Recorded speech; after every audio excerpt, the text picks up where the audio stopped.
जय माता दी प्रिय मित्रों, मैं हूं पंडित लक्ष्मण आचार्य। स्वागत करता हूं आपका आपके अपने YouTube चैनल में। आइए मित्रों, आज के इस वीडियो में हम श्री दुर्गा सप्तशती के द्वितीय अध्याय का अध्ययन करेंगे। जैसा कि आप सब जानते हैं, हम श्री दुर्गा सप्तशती का अध्ययन कर रहे हैं और प्रथम अध्याय हमारा कंप्लीट हो चुका है।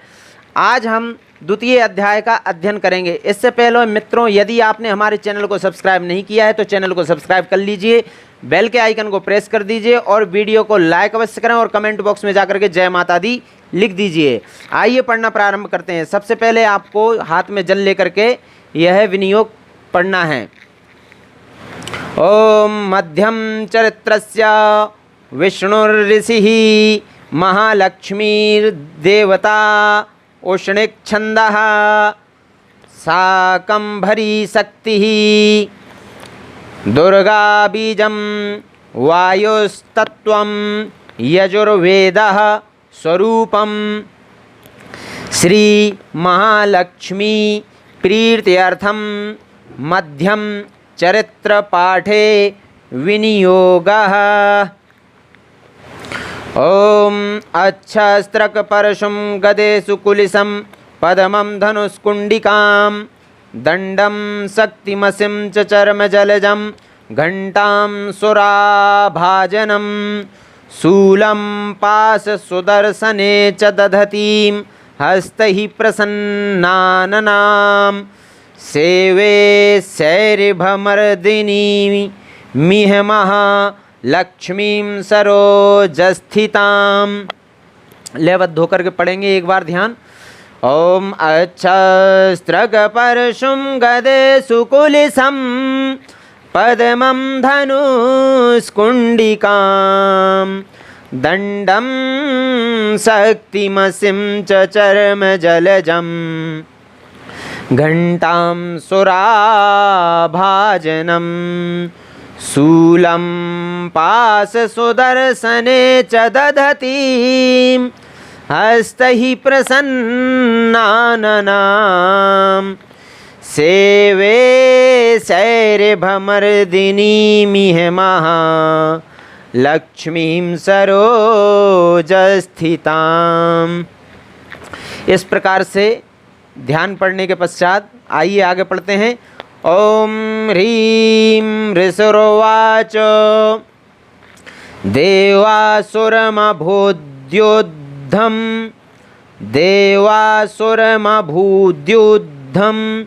पूर्णमब्दशतं पुरा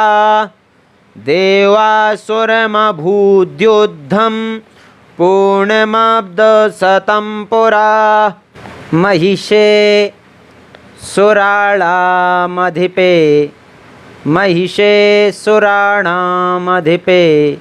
देवानां च पुरन्दरे महिषे सुराणामधिपे देवानां च पुरन्दरे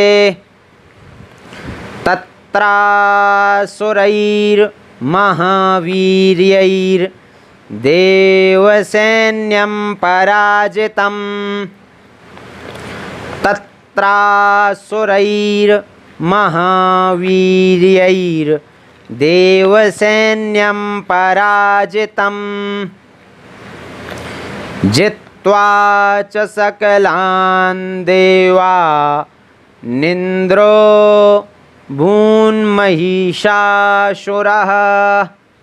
जित्वा च सकलान् देवा निन्द्रो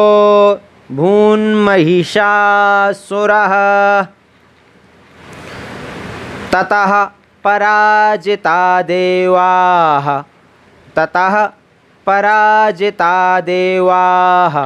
पद्मयोनिं प्रजापतिं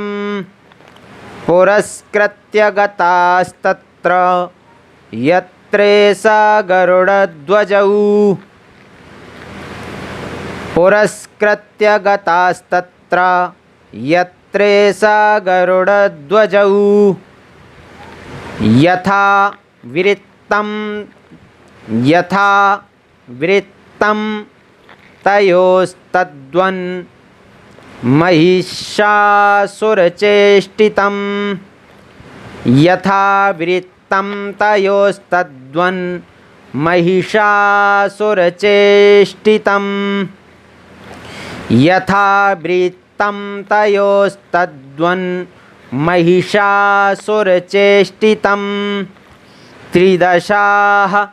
कथयामासुर्देवाभिभवविस्तरं त्रिदशाः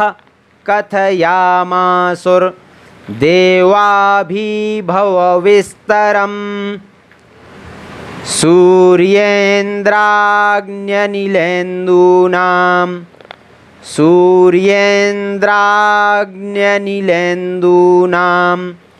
यमस्य वरुणस्य च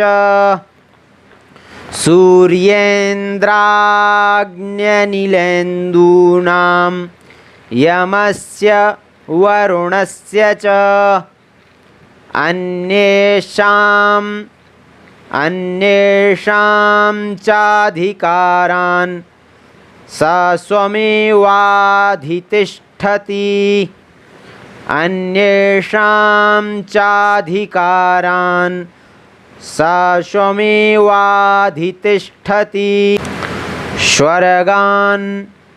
स्वर्गान्निराकृताः सर्वे तेन देवगणा भुवि स्वर्गान्निराकृताः सर्वे तेन देवगणा भुवि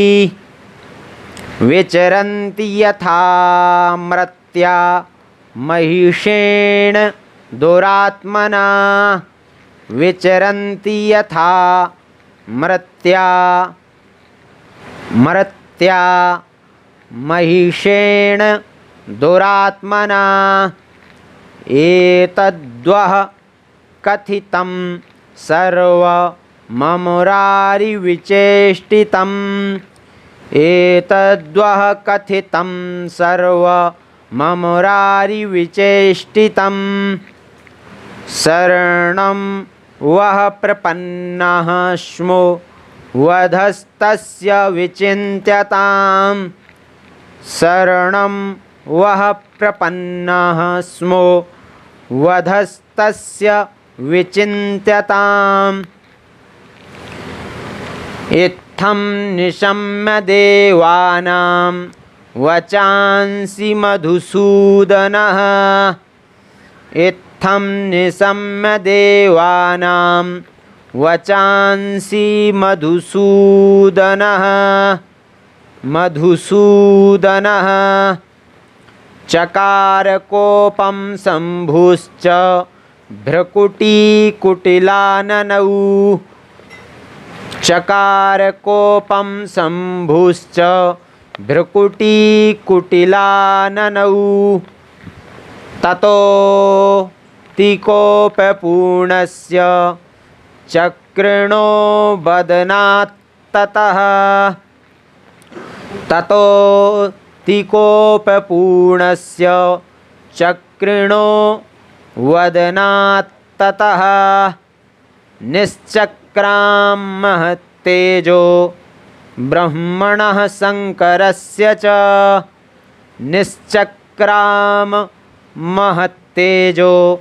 ब्रह्मणः शङ्करस्य च अन्येषां चैव देवानां शक्रादीनां शरीरतः निर्गतं सुमहत्तेजस्तच्चैक्यं समगच्छत अतीव तेजसः कूटं ज्वलन्तमिव पर्वतम् अतीव तेजसः कूटं ज्वलन्तमिव पर्वतम् दादृशुस्ते सुरास्तत्र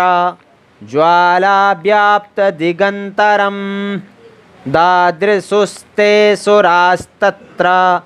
ज्वालाव्याप्तदिगन्तरम्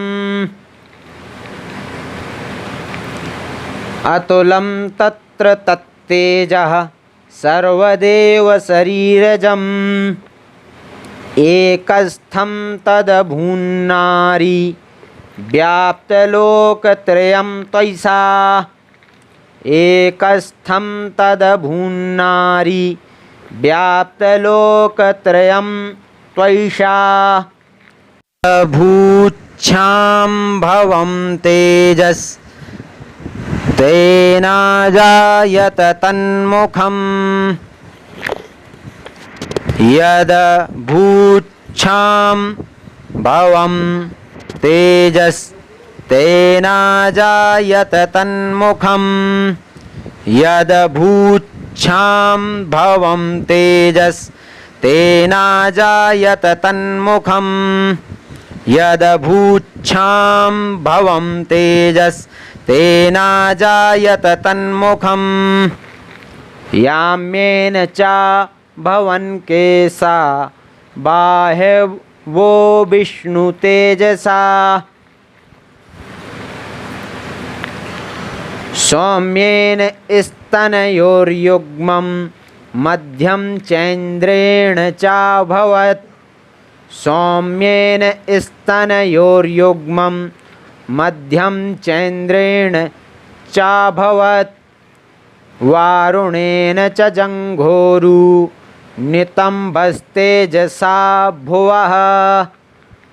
वारुणेन च जङ्घोरु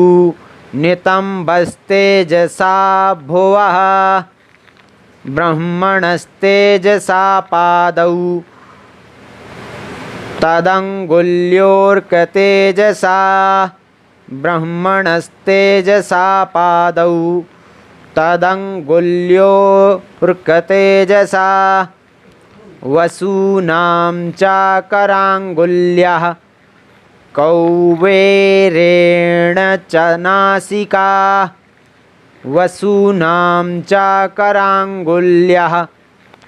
कौबेरेण च नासिका तस्यास्तु दन्ताः सम्भूताः प्राजापत्येन तेजसा नयनत्रितयं जज्ञे तथा पावकतेजसा भ्रुवौ च सन्धयोस्तेजः श्रवणावनिलस्य च भ्रुवौ च सन्धयोस्तेजः श्रवणावनिलस्य च भ्रुवौ च सन्धयोस्तेजः श्रवणावनिलस्य च अन्येषां चैव देवानां सम्भवस्तेजसां शिवा ततः समस्तदेवानां तेजोराशि समुद्भवां तां विलोक्य मुदं प्रापुर्मरामहिषार्दिताः तां विलोक्य मुदं प्रापुर्मरामहिषार्दिताः शूलं शूलादुनिष्कृष्य ददौ तस्यै पिनाकधृक् शूलं शूलादुनिष्कृष्य ददौ तस्यै पिनाकधृक् चक्रं च दत्तवान् कृष्णः समुत्पाद्य स्वचक्रतः शङ्खं च वरुणः शक्तिं ददौ तस्यै हुतासनः मारुतो दत्तवांश्चापं बाणपूर्णे तथेसुधी मारुतो दत्तवांश्चापं बाणपूर्णे तथेसुधी वज्रमिन्द्रः समुत्पाद्य कुलिशादमराधिपः वज्रमिन्द्रः समुत्पाद्य कुलिशादमराधिपः ददौ तस्यै सहस्राक्षो घण्टामैरावताद् गजात् ददौ तस्यै सहस्राक्षो घण्टामैरावतात् गजात् कालदण्डाद्यमोदण्डं पाशं चाम्बुपतिर्ददौ कालदण्डाद्यमोदण्डं पाशं चाम्बुपतिर्ददौ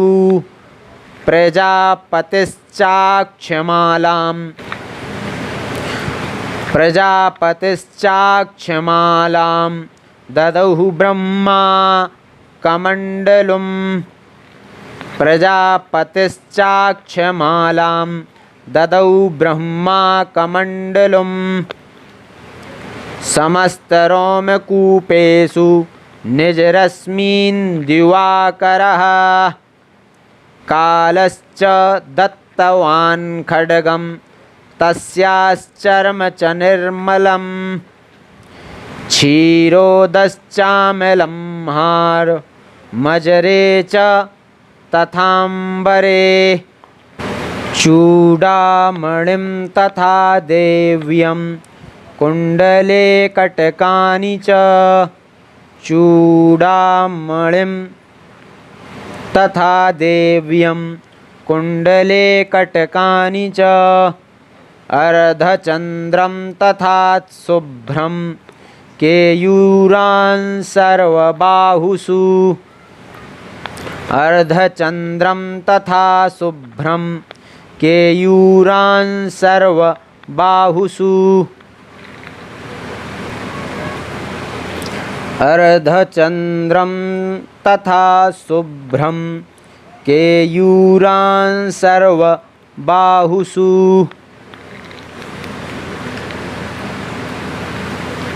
नूपुरौ विमलौ तद्वद् ग्रैवेयकमनुत्तमं नूपुरौ विमलौ तद्वद् ग्रैवेयकमनुत्तमं नूपुरौ विमलौ तद्वद् ग्रैवेयकमनुत्तमम् अङ्गुलीयकरत्नानि समस्तास्वङ्गुलीषु च अङ्गुलीयकरत्नानि समस्तास्वङ्गुलीषु च विश्वकर्मा ददौ तस्यै परशुं चातिनिर्मलं विश्वकर्मा ददौ तस्यै परशुं चातिनिर्मलम् अस्त्राण्यनेकरूपाणि तथा भेद्यं च दंशनम् अस्त्राण्यनेकरूपाणि तथा भेद्यं च दंशनम् अमलान् पङ्कजां मालां शिरस्यूरसि चापराम् अमलान् पङ्कजां मालां शिरस्यूरसि चापराम् अददज्जलधिस्तस्यै पङ्कजं चातिशोभनं हिमवान् वाहनं सिंहं रत्नानि विविधानि च हिमवान् वाहनं सिंहं रत्नानि विविधानि च ददावशून्यं सूर्या पानपात्रं धनाधिपः ददावशून्यं सूर्या पानपात्रं धनाधिपः शेषश्च सर्वनागेशो महामणिविभूषितं शेषश्च सर्वनागेशो महामणिविभूषितं नागहारं ददौ तस्यै धत्तेयः पृथिवीमिमां नागहारं ददौ तस्यै धत्तेयः पृथिवीमिमां अन्यैरपि सुरैर्देवी भूषणैरायुधैस्तथा अन्यैरपि सुरैर्देवी भूषणैरायुधैस्तथा सम्मानितास्ननादोच्चैः साट्टहासं मुहुर्मुहुः सम्मानिताननादोच्चैः साट्टहासं मुहुर्मुहुः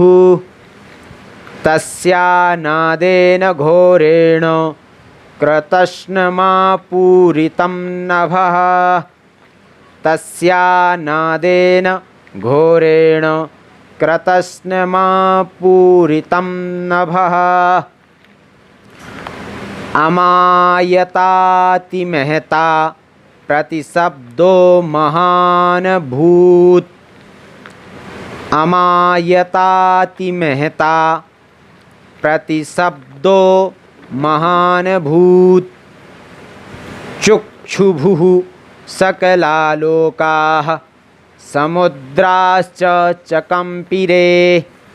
चुक्षुभुः सकलालोकाः समुद्राश्च चकम्पिरे चचाल वसुधा चेलुः सकलाश्च महीधराः जयेति देवाश्च मुदा तामूचुः सिंहवाहिनीं जयेति देवाश्च मुदा तामूचुः सिंहवाहिनीं जयेति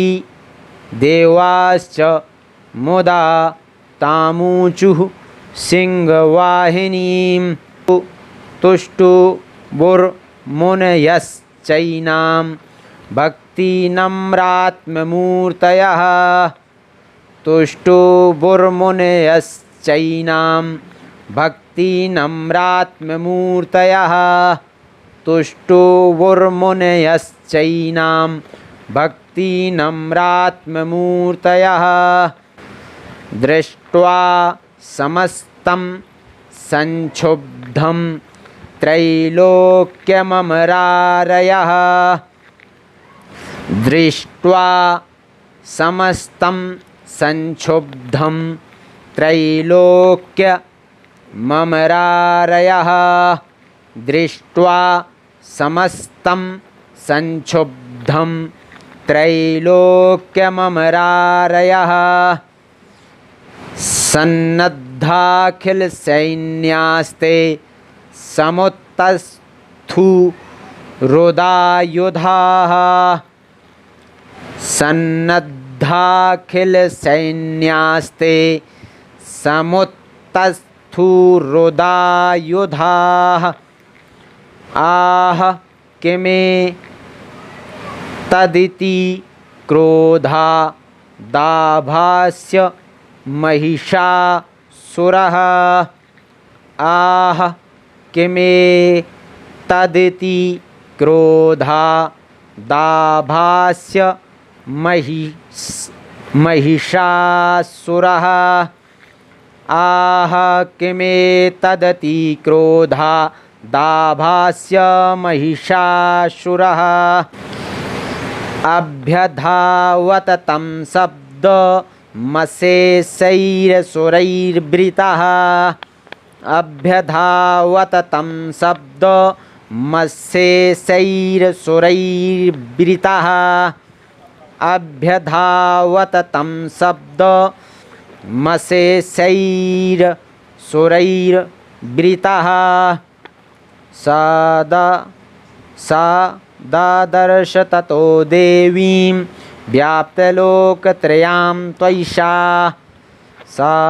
दादर्श ततो देवीं व्याप्तलोकत्रयां त्वयिषा सा दादर्श ततो देवीं व्याप्तलोकत्रयां त्वयिषा पादाक्रान्त्या नतभुवं किरीटोल्लिखिताम्बरां पादाक्रान्त्या नतभुवं किरीटोल्लिखिताम्बरां क्षोभिताशेषपातालां धनुर्जानिः स्वनेन तां क्षोभिताशेषपातालां धनुर्जानिः स्वनेन ताम् दिशो भुजसहस्रेण समन्ताद्व्याप्य संस्थितां दिशो भुजसहस्रेण समन्ताद्व्याप्य संस्थितां ततः प्रववृते युद्धं तया देव्या शूरद्विषां ततः प्रववृते युद्धं तया देव्या शूरद्विषां शस्त्रास्त्रैर्बहुधा मुक्तैरादीपितदिगन्तरं शस्त्रास्त्रैर्बहुधा मुक्तैरादीपितदिगन्तरं शस्त्रास्त्रैर्बहुधा मुक्तैरादीपितदिगन्तरं महिषासुरसेना निश्चिक्षुराख्यो महासुरः महिषासुरसेना निश्चिक्षुराख्यो महासुरः युयुधे चामरश्चान्यैश्चतुरङ्गबलान्वितः रथानामयुतैः षड्भिरुदग्राख्यो महासुरः अयुध्यतायुतानां च सहस्रेण महाहनुः अयुध्यतायुतानां च सहस्रेण महाहनुः पञ्चाशद्भिश्च नियुतैरसिलोमा महासुरः पञ्चाशद्भिश्च नियुतैरसिलोमा महासुरः अयूतानां शतैः षड्भिर्वास्कलो युयुधे रणे अयूतानां शतैः षड्भिर्वास्कलो युयुधे रणे अयूतानां शतैः षड्भिर्वास्कलो युयुधे रणे षड्भिर्वास्कलो युयुधे रणे अयूतानां शतैः षड्भिर्वास्कलो युयुधे रणे अयूतानां शतैः षड्भिर्वास्कलो युयुधे रणे गजवाजिसहस्रौ घैरनेकैः परिवारितः गजवाजिसहस्रौ घैरनेकैः परिवारितः वृतो रथानां कोट्या च युद्धे तस्मिन् युध्यता वृतो रथानां कोट्या च युद्धे तस्मिन् युध्यता बिडालाख्यो युतानां च पञ्चाशद्भिर्थायुतैः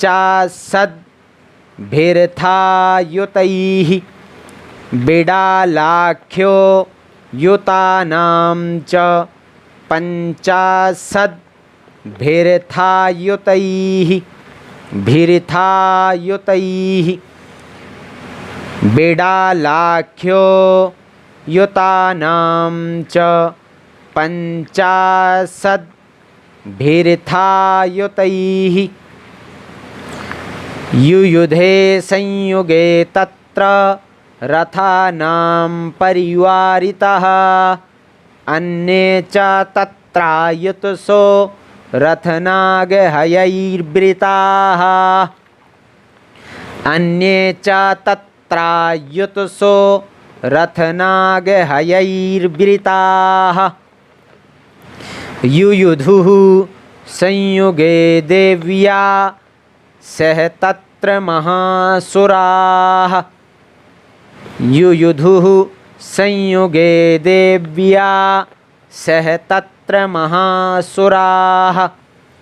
कोटिकोटिसहस्रैस्तु रथानां दन्तीनां तथा हयानां चावृतो युद्धे तत्राभून्महिषासुरः तोमरैर्भिन्दिपालैश्च शक्तिभिर्मुसलैस्तथा तोमरैर्भिन्दिपालैश्च शक्तिभिर्मुसलैस्तथा युयुधुः संयुगे देव्या खड्गैः परशुपट्टिसैः युयुधुः संयुगे देव्या खड्गैः परशुपट्टिसैः केचिच्च चिक्षिपुः शक्तिः केचित् पाशांस्तथा परे केचिच्च चिक्षिपुः शक्तिः केचित् पाशांस्तथा परे देवीं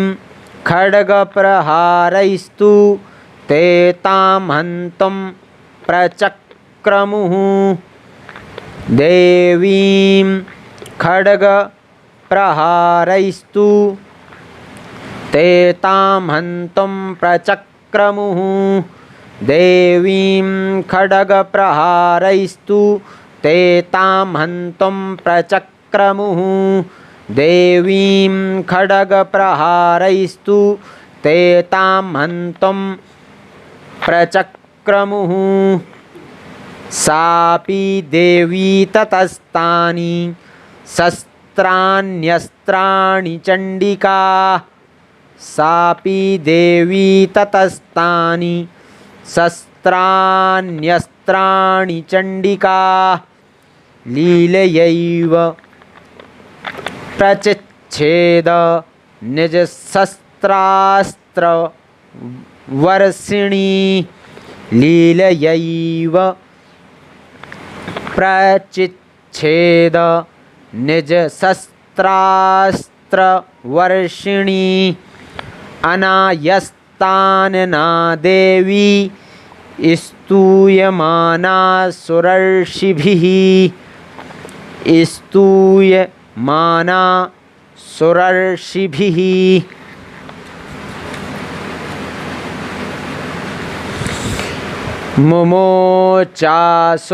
मुमोचासुरदेहेषु शस्त्राण्यस्त्राणि चेश्वरी मुमोचासुरदेहेषु शस्त्राण्यस्त्राणि चेश्वरी सोऽपि क्रुद्धो धुतसटो देव्या वाहनकेसरी सोऽपि क्रुद्धो धुतसटो देव्या वाहनकेसरी सोऽपि क्रुद्धो धुतसटो देव्या वाहनकेसरी चचारासुरसैन्येषु वनेष्विव हुतासनः वनेष्विव हुतासनः चचारासुरसैन्येषु वनेष्विव हुताशनः वनेष्विव हुताशनः चचारासुरसैन्येषु वनेष्विव हुताशनः निःश्वासान् मुमुचे यांश्च युध्यमाना रणे इम्बिका निःश्वासान मुमुचे यांश्च युध्यमाना रणेऽम्बिका ता एव सद्यः सम्भूता गणाः शतसहस्रशः ता एव सद्यः सम्भूता गणाः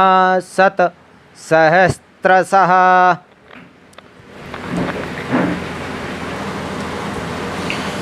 ता एव सद्यः सम्भूता गणाः शतसहस्रशः युयुधुस्ते परशुभिर्भिन्दी पालासिपट्टिशैः युयुधुस्ते परशुभिर्भिन्दी पालासिपट्टिशैः युयुधुस्ते परशुभिर्भिन्दी पालासिपट्टिशैः नाशयन्तो सुरगणान्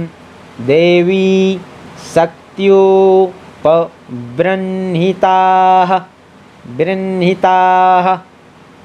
बृंहिताः नाशयन्तो सुरगणान् देवी शक्त्योपबृंहिताः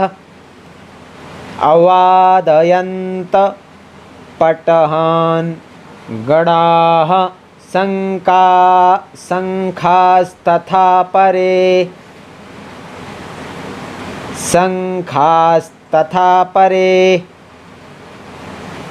अवादयन्त पटहान् गणाः शङ्खास्तथा परे मृदङ्गांश्च तथैवान्ये तस्मिन् युद्धमहोत्सवे मृदङ्गांश्च तथैवान्ये तस्मिन् युद्धमहोत्सवे ततो देवी त्रिशूलेन गदया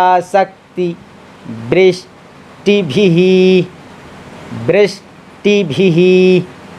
ततो देवी त्रिशूलेन गदया वृष्टिभिः ततो देवी त्रिशूलेन गदया वृष्टिभिः खड्गादिभिश्च शतशो निजघान महासुरान् खड्गादिभिश्च शतशो निजघान महासुरान् पातयामास चैवान्यान् घण्टास्वनविमोहितान् पातयामास चैवान्यान् घण्टास्वनविमोहितान् असुरान् भुवि पाशेन बद्ध्वा चान्यानकर्षयत् असुरान् भुवि पाशेन बद्ध्वा चान्यानकर्षयत् केचिद् द्विधा कृतास्तीक्ष्णैः खड्गपातैस्तथा परे केचिद्द्विधा कृतास्तीक्ष्णैः खड्गपातैस्तथा परे विपोथिता निपातेन गदया भुवि सेरते बेमुश्च केचिद्रुधिरं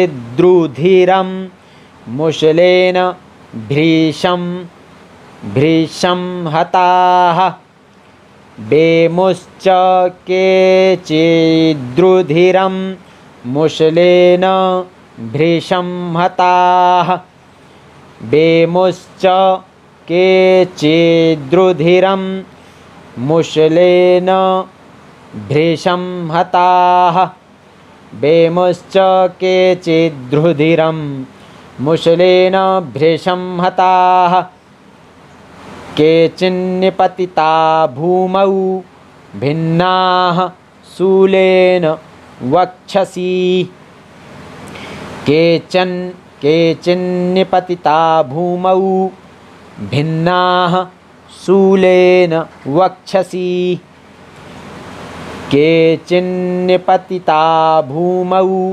भिन्नाः शूलेन वक्षसि निरन्तराः सरौघेण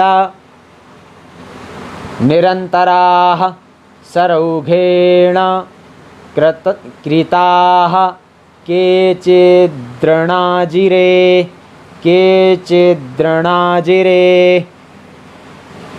निरन्तराः सरौघेण कृताः केचिद्रणाजिरे श्वेनानुकारिणः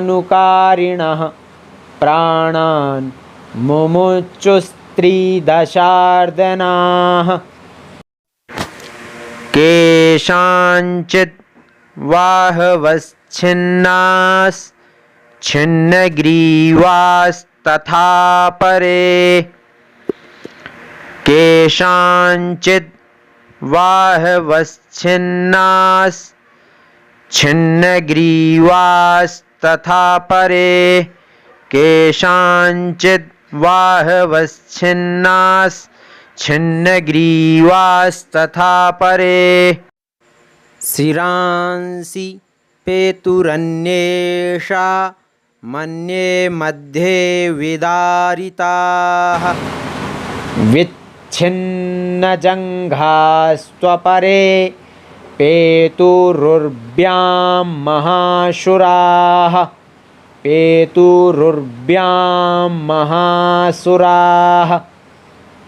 विच्छिन्नजङ्घास्त्वपरे पेतुरुर्भ्यां महासुराः एकबाह्यवक्षीचरणाः केचिद्देव्या द्विधा कृताः एकबाह्यवक्षीचरणाः केचिद्देव्या द्विधा कृताः एकबाह्यवक्षीचरणाः केचिद्देव्या द्विधा कृताः छिन्नेऽपि चान्ये शिरसि पतिताः पुनरुत्थिताः छिन्नेऽपि चान्ये शिरसि पतिताः पुनरुत्थिताः कबन्धा युयुधुर्देव्या गृहीत परमायुधाः कबन्धा युयुधुर्देव्या गृहीत परमायुधाः नानिर्तुश्चापरे तत्र युद्धे तुर्यलयाश्रिताः नानिर्तुश्चापरे तत्र युद्धे तुर्यलयाश्रिताः कबन्धाश्छिन्नशिरसः खड्गशस्त्रष्टिपाणयः तिष्ठ तिष्ठेति भासन्तो देवी मन्ये महासुराः पातितैरथनागाश्वैरसुरैश्च वसुन्धरा अगम्या सा भवत्तत्र यत्राभूत् स महारणः मध्ये चासुरसैन्यस्य वारुणासुरवाजिनां क्षणेन तन्महासैन्यमसुराणां तथाम्बिका निन्ये क्षयं यथा वह्निस्तृणजलप्रवाहः दारुमहाचयं स च सिंहो महानाद मुत्सृजन् धुतकेसरः